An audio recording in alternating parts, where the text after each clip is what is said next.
Sial gati nasib ni Linda Aprilia aja ke Argarianti. Makeda dua ulung uli montore, ulian nabrak sampi ane nadak nyebrang di Jalan Raya Sunset Road Kuta Badung, duga Senin 28 Juni peteng sawetara jam 11. Kejadian ni entu ngenah di CCTV ni. Ada sampi rengas melaib ke tengah rurungi.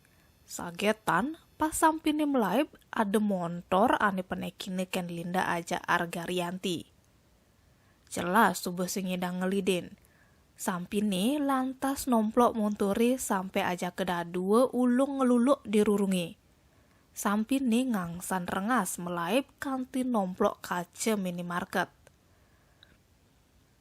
Kejadian ini entu nganti viral di media sosial. Kasat Lantas Polresta Denpasar AKP Topan Rizal Dingorang, korban makeda dua asalne uli Jakarta. Ulian kejadian ini entu Linda aja ke Argarianti metatu di sirahne. Bered-bered di limane ajak batisne. Makeda dua lantas aja ke meubat ke rumah sakit Siloam. Montorne masih usak. Sampai rugi 100 tali rupiah. Tim Bali Express ngelaporang.